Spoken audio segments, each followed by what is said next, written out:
행정통합특별법안이 국회 상임위를 통과하면서 이제 오는 24일 본회의 통과를 목표로 국회 처리가 초읽기에 들어갔습니다. 하지만 교육계와 지역사회에선 이 통합교육감 숫자부터 교육장 직선제 주장까지 정리되지 않은 쟁점이 많은데요. 먼저 영상 보고 오겠습니다.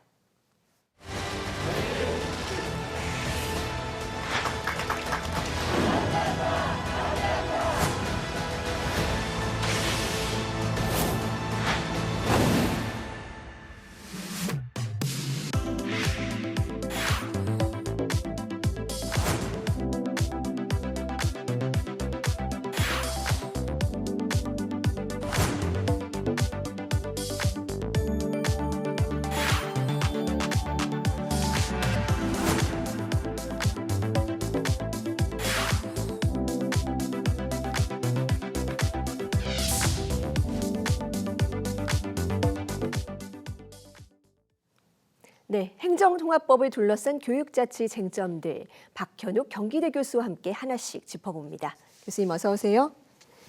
네, 이 통합특별시가 되면 말 그대로 이 법적으로는 하나의 몸이 되는 겁니다. 그런데 일각에서는 이 지역마다 교육 여건이 너무나 다른데 교육청 한 곳이 이걸 다 맡을 수 있겠느냐, 복수교육감을 둬야 된다라는 주장도 나오더라고요. 어떻게 보십니까? 네, 지난주 충남, 대전, 전남, 광주, 대구, 경북 지역의 행정통합을 위한 특별법이 국회 행정안전위원회를 통과하면서 교육자치체계의 개편 방향에 대한 논의가 부상하고 있습니다. 특히 교육감 선출 방식에 대한 이견이 있습니다. 행정구역이 통합되는 만큼 교육감도 1인으로 선출해야 한다는 주장과 행정통합과 별개로 기존 지역 단위의 복수교육감으로 선출해야 한다는 주장이 팽팽하게 맞서고 있습니다. 먼저 통합교육감을 선출하자는 논리는 다음과 같습니다. 지방자치법상 지방자치단체는 하나의 법 인격을 가집니다. 하나의 통합특별시 내에 독립된 집행기관인 교육감이 복수로 존재하고 그들이 서로 다른 구역을 관할한다는 것은 법 인격의 단위성을 해칠 수 있습니다. 또한 통합특별시장은 전체 주민을 대표하는데 교육감은 특정 구역 주민만 대표하게 된다면 일반 행정과 교육행정의 연계 협력이라는 통합의 대전제가 무너질 수 있습니다. 또한 교육사무는 광역사무로 규정되어 있는데 이를 임의로 분할하는 것은 지방자치의 계층구조 원리에도 어긋나는 결과를 보입니다. 다만 통합교육감의 권한이 과도하게 높아질 수 있고 지역 간 축소성이 보장이 안 될 수 있으며 교육 자체의 초광역화로 인해 일부 지역의 소외, 지역 간 격차가 발생될 수 있다는 문제점 역시 있습니다. 이러한 문제에 대해 주민투표, 주민 의견 청취 등 충분한 수기가 필요하다고 판단됩니다. 네, 예를 들면 뭐 대구, 경북 같은 경우에만 해도 이런 거예요. 이 대구와 이 경북의 읍면 지역 학생들의 어떤 교육 격차가 굉장히 심각한 상황인데 교육청의 하위 조직인 교육지원청의 교육장을 선거로 뽑자. 그래서 좀 주민들의 의견을 반영할 수 있도록 하자. 이런 주장도 있습니다. 이건 타당한 제안일까요? 네. 광역 지자체가 통합되어 관할 구역이 비대해질 경우 생활권 중심의 주민 통제가 약화되는 민주성 결핍 문제가 발생합니다. 그러나 이를 보완하기 위한 방안으로 거론되는 교육지원청장 직선 논의는 신중해야 합니다.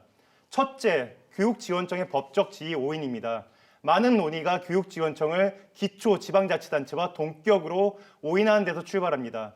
현행법상 교육지원청은 시도교육사무를 분장하기 위한 하급 행정기관일 뿐 독자적인 법인격이나 자치권이 없는 기구입니다. 둘째, 형식적 자치의 위험성입니다.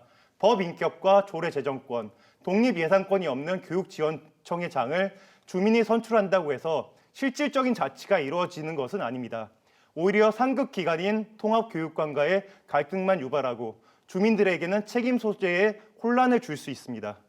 네, 이 실질적인 교육자치 확보를 위해서 일반 행정과 교육행정이 굉장히 긴밀하게 협력하는 이 교육행정협의회 역할이 더 중요해질 거다라는 전망도 있습니다. 지금은 좀 형식적인 수준에 그치고 있다라는 지적도 있는데 어떻게 개선을 하는 게 좋겠습니까? 네. 현재 통합 논의의 근거가 되는 지방자치분권 및 지역균형 발전에 관한 특별법 제35조는 교육자치와 지방자치의 통합을 위하여 노력하여야 한다고 규정하고 있습니다. 기계적, 형식적인 기구 통합이 아니라 교육 자치의 독자성을 인정하면서 행재정적 협력을 강화하는 방향으로 해당 조항의 개선 또는 해석이 선행되어야 합니다. 통합지방자치단체장과 교육감이 참여하는 교육행정협의회의 권한을 격상시키는 것도 고려할 필요가 있습니다. 현재처럼 1년에 몇 번 만나서 안건을 처리하는 회의체 방식으로는 한계가 명확합니다. 협의회를 단순 회의기구가 아닌 실질적인 집행력을 가진 상설기구로 격상할 필요가 있습니다. 또한 통합교육협력관 또는 교육협력 특화지구 출범을 통해 지역별 특색 있는 맞춤형 교육 지원과 지역 연계 학교 교육과정 운영 등을 추진할 필요가 있습니다. 이는 행정학계가 요구하는 종합행정의 효율성을 달성하면서도 교육계가 우려하는 교육 홀대론을 불식시킬 수 있는 방안이라고 사료됩니다. 네, 이번에 상임위 통과한 이 새 지역의 통합특별법안을 보면 일단 통과는 시켰는데 세부적인 사안은 조례로 대거 위임을 하고 있습니다. 이렇게 되면 안정성이 좀 떨어질 수도 있지 않겠느냐 이런 우려도 나오거든요. 네. 특별법이 세부 사항을 조례로 대거 위임하는 것은 지역 맞춤형 행정을 가능하게 한다는 장점이 있습니다.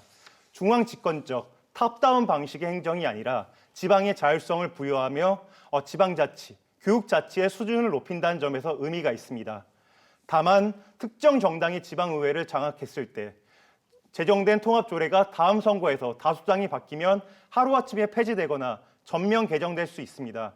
또한 교육감의 성향과 의회 다수당의 성향이 다를 경우 의회가 조례 제정권과 예산 심의권을 무기로 핵심 사업을 좌지우지할 가능성도 있습니다. 네, 특히나 이 교육 관련 내용이 상당히 포괄적이고 좀 추상적이다라는 지적도 있습니다. 이 법적 안정성을 위해서 이 특별법에 명시를 해야 하는 행정적인 가이드라인도 있겠습니까? 네. 위임 조례 입법은 지역의 특성에 맞는 행정을 할 수 있다는 장점이 있지만 법적 안정성에 저해 정책의 단절, 위임의 한계 일탈이라는 문제점이 발생할 수 있습니다. 이에 따라 상위법 또는 특별법에서 조례로 정할 사항의 아웃라인을 제공하는 것이 필요합니다. 현재 특별법에는 지방세 세율의 플러스 마이너스 100% 범위 내에서 조정할 수 있게 되어 있습니다. 이에 따라 교육계에서는 교육재정이 감소할 수 있다는 우려를 표명하고 있습니다. 이에 따라 교육재정이나 기구에 관한 조례를 개정할 때는 일반 조례보다 재개정 요건을 까다롭게 설정하는 것을 고려할 필요가 있습니다. 또한 통합교육지원청을 분리하는 것을 고려할 필요가 있습니다. 조직을 설계할 때 중요한 원칙 중 하나가 관할 구역의 일치입니다. 현재 일부 교육지원청이 2개 이상의 시군을 관할하는 통합 운영 방식은 다음과 같은 문제로 행정 효율을 저해하고 있습니다.